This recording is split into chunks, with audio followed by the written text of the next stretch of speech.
ഇവിടെ അവതരിപ്പിക്കാൻ പോകുന്നത് ഈശാവാസ്യ ഉപനിഷത്തിലെ മന്ത്രങ്ങളുടെ വ്യാഖ്യാനമാണ്. ഈശാവാസ്യ ഉപനിഷത്ത് 18 മന്ത്രങ്ങളടങ്ങുന്ന ഒരു ചെറിയ ഉപനിഷത്താണ്. ഈ ഉപനിഷത്ത് നമുക്കറിയാം 4 വേദങ്ങളുണ്ട്: ഋക്ക്, യജുർവേദം, സാമവേദം, അഥർവവേദം. ഓരോ വേദത്തിൻ്റെയും അവസാന ഭാഗം ഉപനിഷത്തുകളാണ്. അപ്പോൾ അതിൽ ഈശാവാസ്യ ഉപനിഷത്ത് യജുർവേദത്തിലാണ് വരുന്നത്. അത് യജുർവേദത്തിന് തന്നെ 2 ശാഖകളുണ്ട്. അതിലൊന്ന് കൃഷ്ണ യജുർവേദ ശാഖ, രണ്ടാമത്തത് ശുക്ല യജുർവേദം. ഈ ശുക്ല യജുർവേദത്തിലാണ് ഈശാവാസ്യം ഉപനിഷത്തിനെ കാണാൻ സാധിക്കുന്നത്. അതിൻ്റെ അവസാനമായിട്ട് വരും. വൈദിക മന്ത്രങ്ങളെല്ലാം തന്നെ സാധാരണ തുടങ്ങുമ്പോൾ ഒരു ശാന്തി മന്ത്രം കൊണ്ടാണ് തുടങ്ങുന്നത്. അത് ഓരോ വേദത്തിലും അടങ്ങിയിട്ടുള്ള ഉപനിഷത്തുകൾക്ക് മിക്കവാറും ഒരേ ശാന്തി മന്ത്രം തന്നെയാണ് ഉപയോഗപ്പെടുത്തുന്നത്. അപ്പോൾ ഇത് ശുക്ല യജുർവേദത്തിൻ്റെ ശാന്തി മന്ത്രം തൊട്ടാണ് നമ്മൾ ഈശാവാസ്യം തുടങ്ങുന്നത്. ആ ശാന്തി മന്ത്രം ഇങ്ങനെയാണ്: ഓം പൂർണ്ണമദ പൂർണ്ണമിദം പൂർണ്ണാത് പൂർണ്ണമുദച്യതേ പൂർണ്ണസ്യ പൂർണ്ണമാദായ പൂർണ്ണമേവാവശിഷ്യതേ. ഓം ശാന്തി ശാന്തി ശാന്തി. ഈ ശാന്തി മന്ത്രം തന്നെ അർത്ഥവത്തായ ഒന്നാണ്. ഇതിലൂടെ തന്നെ വൈദിക സത്യം എന്താണെന്ന് നമുക്ക് കാണിച്ചു തരികയാണ്. ഓം പൂർണ്ണമത പൂർണ്ണമിതം. പൂർണ്ണമത എന്ന് പറഞ്ഞാൽ അത് പൂർണ്ണമാണ്, പൂർണ്ണമിതം എന്ന് പറഞ്ഞാൽ ഇതും പൂർണ്ണമാണ്. അപ്പോൾ അതും പൂർണ്ണമാണ്, ഇതും പൂർണ്ണമാണെന്ന് പറയുന്നത്, അതെന്ന് പറയുന്നത് പരമാത്മാവാണ്. ഇതം, ഇത് എന്ന് പറയുന്നത് പ്രപഞ്ചം. അപ്പോൾ പരമാത്മാവും സൃഷ്ടിയും അദ്ദേഹം സൃഷ്ടിച്ച പ്രപഞ്ചവും ഇത് രണ്ടിനെക്കുറിച്ചുമാണ് പറയുന്നത്. അപ്പോൾ പരമാത്മാവ് പൂർണ്ണമാണ്, പ്രപഞ്ചവും പൂർണ്ണമാണ്. രണ്ടാമത് പൂർണ്ണാത് പൂർണ്ണമുദച്ഛിത, രണ്ടാമത്തെ വരി അതാണ്. പൂർണ്ണാത് പൂർണ്ണമുദച്ഛിത എന്ന് പറഞ്ഞാൽ പൂർണ്ണത്തിൽ നിന്നും പൂർണ്ണം ഉണ്ടാകുന്നു. മൂന്നാമത്തെ വരി പൂർണ്ണസ്യ പൂർണ്ണമാദായ, പൂർണ്ണത്തിൽ നിന്നും പൂർണ്ണം എടുത്താലും പൂർണ്ണമേവ അവശിഷ്യത, പൂർണ്ണമായി തന്നെ നിലനിൽക്കുന്നു. ഇത് അനന്തതയുടെ കണക്കില്ല കണക്കാണ് ഇവിടെ പറയുന്നത്. പരമാത്മാവെന്ന് പറയുന്നത് അദ്ദേഹം അനന്തശക്തിയാണ്, അനന്തശക്തിയുടെ ഉറവിടമാണ് പരമാത്മാവ്. ആ അനന്തശക്തി പ്രവഹിച്ചു കൊണ്ടിരിക്കുന്നതാണ് ഈ പ്രപഞ്ചം. അപ്പോൾ പ്രപഞ്ചം ഇങ്ങനെ അനന്തമായി ആ പരമാത്മാവിൻ്റെ ശക്തി പരമാത്മാവിൽ നിന്നും ഒഴുകിക്കൊണ്ടിരിക്കുകയാണ്, രൂപാന്തരപ്പെട്ടുകൊണ്ടിരിക്കുകയാണ്. അപ്പോൾ ഈ പ്രപഞ്ചത്തിലുണ്ടാകുന്ന എല്ലാ വസ്തുക്കളും ജീവികളും എല്ലാം ഇങ്ങനെ ഒരേ ശക്തി, അതായത് പരമാത്മാവിൻ്റെ ശക്തി പ്രവഹിച്ച് അത് രൂപാന്തരം കൊള്ളുന്നതാണ്. അത് അനന്തമായി തന്നെ വന്നുകൊണ്ടിരിക്കുന്നു. നമുക്ക് ചിന്തിക്കാൻ പറ്റില്ല. ഓരോ നിമിഷവും എത്ര ജീവജാലങ്ങളാണ്, എത്ര അവസ്ഥകളാണ്, എത്ര സംഭവങ്ങളാണ്. അപ്പോൾ അതുകൊണ്ട് അതിങ്ങനെ അനന്തമായിട്ട് നമുക്കറിയുന്ന കാലം തുടങ്ങി ഇങ്ങനെ, അതായത് മനുഷ്യരറിയാൻ തുടങ്ങിയ കാലം തൊട്ട് ഇത് നമ്മൾ കണ്ടുകൊണ്ടിരിക്കുകയാണ്, ഇത് തുടർന്നുകൊണ്ടേയിരിക്കുകയാണ്. അപ്പോൾ ഇത് അനന്തമായ പ്രവാഹമാണ് പ്രപഞ്ചം. അപ്പോൾ ഈ പ്രപഞ്ചം അനന്തമാണ്, പൂർണ്ണമാണ്. ആ അർത്ഥത്തിലാണ് പൂർണ്ണം. അല്ലാതെ പ്രപഞ്ചത്തിലെ ഓരോ വസ്തു എടുത്തു നോക്കിയാൽ അപൂർണ്ണമാണ്, പൂർണ്ണമല്ല. പക്ഷെ പ്രപഞ്ചം ആകെപ്പാടെ നോക്കുകയാണെങ്കിൽ അതിൽ സംഭവിച്ചുകൊണ്ടിരിക്കുന്ന വ്യതിയാനങ്ങൾ, മാറ്റങ്ങൾ ഇതെല്ലാം അനന്തമായി തുടർന്നുകൊണ്ടിരിക്കുന്നു. അതിനാൽ അത് പൂർണ്ണമാണ്. പിന്നെ പരമാത്മാവ് പൂർണ്ണമാണ്, ആ പരമാത്മാവിൻ്റെ ശക്തി പൂർണ്ണമാണ്. ഇനി അനന്തതയുടെ സ്വഭാവം എന്താണ്? അനന്തതയിൽ നിന്നും അനന്തത എടുത്തു മാറ്റി ആയിട്ടുള്ള ഒരു ശക്തിയിൽ നിന്നും അനന്തമായി ശക്തി പ്രവഹിച്ചാലും അത് അനന്തമായി തന്നെ നിലകൊള്ളും. നമ്മുടെ ദൃശ്യപ്രപഞ്ചത്തിന് നമുക്കറിയാം ഒരു ഗണിതശാസ്ത്രത്തിൽ ഒതുക്കാതിനെ, അത് നമ്മൾ അങ്ങനെ ഒതുക്കി കാണുന്നുണ്ട്. അതായത് ഏതെങ്കിലും ഒരു വസ്തുവിൽ നിന്നും കുറച്ച് ഭാഗം മാറിക്കഴിഞ്ഞാൽ ആ വസ്തുവിന് ഒരു കുറവുണ്ടാകും. പക്ഷേ അനന്തമായ ശക്തിയിൽ നിന്നും അനന്തമായ ശക്തിയെ എടുത്തു മാറ്റിയാലും അത് അനന്തമായി തന്നെ നിലകൊള്ളും. അപ്പോൾ അനന്തതയുടെ കണക്കില്ല കണക്കാണ് ഇവിടെ പറയുന്നത്. അപ്പോൾ പരമാത്മാവിൻ്റെ ശക്തി അനന്തമാണ്, പരമാത്മാവും അനന്തമാണ്. ആ അനന്തശക്തി ഇങ്ങനെ പ്രവഹിച്ചുകൊണ്ടേയിരിക്കുന്നു.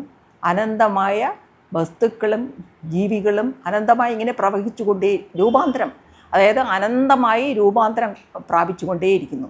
ഇനി പൂർണ്ണസ്യ പൂർണ്ണമാദായ, പൂർണ്ണത്തിൽ നിന്നും പൂർണ്ണം എടുത്താലും പൂർണ്ണമേവ അവശിഷ്യതേ. അപ്പോൾ ഇതാണ് ഇതിൻ്റെ അർത്ഥം വരുന്നത്. ഓം പൂർണ്ണമത പൂർണ്ണമിദം പൂർണ്ണാത് പൂർണ്ണമുദച്ഛിതേ പൂർണ്ണസ്യ പൂർണ്ണമാദായ പൂർണ്ണമേവ അവശിഷ്യതേ. ഇനി നമുക്ക് ആദ്യത്തെ മന്ത്രത്തിലേക്ക് കടക്കാം. ആദ്യത്തെ മന്ത്രം ഈശാവാസ്യം ഇദം സർവം യത് കിഞ്ച ജഗത്യാം ജഗത് തേന തെക്തേന പുഞ്ചീത മാഗൃത കസ്യസിദ്വനം. അപ്പോൾ ഇതിൽ ഈശാവാസ്യം ഇദം സർവം തുടക്കത്തിൽ തന്നെ പറയുന്നത് വേദത്തിലെ ഏറ്റവും പരമമായിട്ടുള്ള സത്യമാണ് ഇവിടെ പറയുന്നത്. ഈശാവാസ്യം ഇദം സർവം, ഈ ഇവിടം മുഴുവൻ, അതായത് ഈ പ്രപഞ്ചം മുഴുവൻ ഈശനാൽ വസിക്കപ്പെടുന്നു. അപ്പോൾ ഈശ്വരൻ്റെ സർവവ്യാപിത്വമാണ് ഇവിടെ പറയുന്നത്. യത്കിഞ്ച ജഗത്യാം ജഗത്, ഈ ജഗത്തിൽ എന്തൊക്കെ ചലിക്കുന്നതായിട്ടുണ്ടോ അതെല്ലാം തന്നെ ഈശനാൽ വസിക്കപ്പെടുന്നു. അപ്പോൾ ചലിക്കാത്തതായി ഈ പ്രപഞ്ചത്തിൽ ഒന്നുമില്ല. പ്രപഞ്ചം എന്ന് പറഞ്ഞാലേ അതിനകത്ത് അത് നിറയെ ഊർജമാണ് പ്രപഞ്ചം. ആ ഊർജത്തിൻ്റെ സ്വഭാവം എന്ന് പറയുന്നത് ഒരിക്കലും സ്ഥിരമായിട്ടിരിക്കുന്നില്ല. അതെപ്പോഴും ചലിച്ചുകൊണ്ടേയിരിക്കുന്നു, പല പല രൂപങ്ങൾ ആർജിച്ചുകൊണ്ടേയിരിക്കുന്നു. അങ്ങനെയുള്ള ശക്തി ആണ് പ്രപഞ്ചം. ഇനി തേന തെക്തേന ഭുഞ്ചീത, അതിനാൽ അപ്പോൾ ഈ പ്രപഞ്ച ശക്തി മുഴുവൻ ഈശ്വര ശക്തിയാണ്. പ്രപഞ്ചം മുഴുവൻ ഈശ്വര ശക്തിയാൽ നിറഞ്ഞിരിക്കുകയാണ്. ഇനി തേന തെക്തേന ഭുഞ്ചീത, ത്യാഗം കൊണ്ട് അനുഭവിക്കൂ, ത്യാഗത്തോടുകൂടി അനുഭവിക്കൂ. മാ ഗൃധ, ആരുടേതും കൈക്കലാക്കരുത്. എന്താണ്? കസ്യസ്വിത് ധനം, ആരുടെയെങ്കിലും ധനമൊന്നും നമ്മൾ മാ ഗൃധ സ്വീകരിക്കരുത്, അല്ലെങ്കിൽ പിടിച്ചെടുക്കരുത് എന്നാണ് അർത്ഥം വരുന്നത്. അതായത് ഇവിടെ ആദ്യത്തെ 2 വരികൾ ഈശാവാസ്യം ഇദം സർവം യത് കിഞ്ച ജഗത്യാം ജഗത്, ഇതിനകത്ത് പരമമായ സത്യം ഏകമാണ്. സർവവ്യാപിയെങ്കിൽ തീർച്ചയായിട്ടും അത് ഏകമാണല്ലോ. എല്ലാത്തിലും നിറഞ്ഞിരിക്കുന്നത് ഒരേ ശക്തിയാണെന്ന് പറയുകയാണെങ്കിൽ അത് ഏകമാണ്. അപ്പോൾ ഏകശക്തിയായ ഈശൻ അത് എല്ലായിടത്തും നിറഞ്ഞിരിക്കുന്നു. അപ്പോൾ നമുക്ക് തോന്നാം, നമ്മളെ സാധാരണ എല്ലായിടത്തും നിറഞ്ഞിരിക്കുന്നു. ഇടം അല്ലെങ്കിൽ സ്പേസും ടൈമും ഒക്കെ അതിനതീതമാണ് പരമാത്മാവ്. അപ്പോൾ ഈശൻ ഇവിടെ ഈശ്വരൻ പരമാത്മാവ് എല്ലാം ഒന്നായിട്ടാണ് കാണേണ്ടത്. അദ്വൈതത്തിലെ പോലെയല്ല. അവിടെ ഈശ്വരൻ എന്നുള്ളതിനും പരമാത്മാവിനും 2 അർത്ഥം കൽപ്പിക്കുന്നു, 2 തരം അർത്ഥം കൽപ്പിക്കുന്നു. ഇവിടെ അങ്ങനെയല്ല. ഈശൻ എന്ന് പറഞ്ഞാൽ ഇവിടെ പരമാത്മാവ് തന്നെയാണ്. അപ്പോൾ ആ പരമാത്മാവിൻ്റെ ശക്തി അതിനെ എല്ലായിടത്തും നിറഞ്ഞിരിക്കുന്നു. അതേസമയം ഈശ്വരൻ കാലാതീതനാണ്, സ്പേസിനും അതീതനാണ്, എല്ലാത്തിനും, അതായത് പ്രപഞ്ചത്തിന് അതീതനാണ്. എന്നിട്ടും പ്രപഞ്ചത്തിൽ നിറഞ്ഞിരിക്കുന്നു എന്ന് പറയുന്നു. ഇതിനാണ് ഒരു പ്രത്യേക വ്യാഖ്യാനം വേണ്ടത്. അതായത് ഈശൻ പരമാത്മാവ് അത് കാലത്തിനും ദിക്കിനുമൊക്കെ അതീതം തന്നെയാണ്. അതുകൊണ്ട് എവിടെയെങ്കിലും നിറഞ്ഞിരിക്കുന്നു, ഇടം, അങ്ങനൊന്നും പറയാൻ പറ്റില്ല. പക്ഷേ ഈശ്വരൻ്റെ ശക്തി പ്രവഹിച്ചുകൊണ്ടിരിക്കുകയാണ്. അപ്പോൾ ഈ 2 അവസ്ഥയാണ് ഇവിടെ നമ്മൾ കാണേണ്ടത്. സൃഷ്ടി ഉണ്ടായിരിക്കുമ്പോൾ 2 അവസ്ഥയാണ്. ഒന്ന്, അതീതനായിട്ടിരിക്കുന്ന പരമാത്മാവ്, അതിന് സ്വരൂപ വ്യതിയാനം സംഭവിക്കുന്നില്ല, അത് ചലിക്കുന്നില്ല.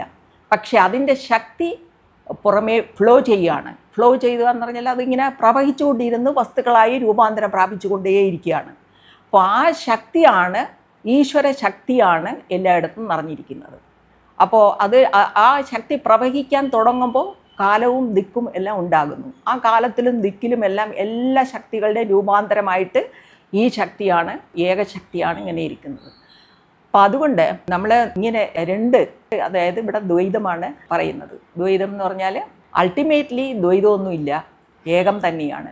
പക്ഷേ സൃഷ്ടി നടന്നുകൊണ്ടിരിക്കുമ്പോൾ ഈശ്വര ശക്തിയാണ് ഈ ചലിച്ചുകൊണ്ടിരിക്കുന്നതും രൂപാന്തരം പ്രാപിച്ചുകൊണ്ടിരിക്കുന്നതും പരിണാമം സംഭവിച്ചുകൊണ്ടിരിക്കുന്നതും എല്ലാം ഈശ്വര ശക്തിക്കാണ്. അപ്പോൾ ഈശ്വര ശക്തി ഇങ്ങനെ ചലിച്ചുകൊണ്ടിരിക്കുന്നു, ഇതാണ് പ്രപഞ്ചം.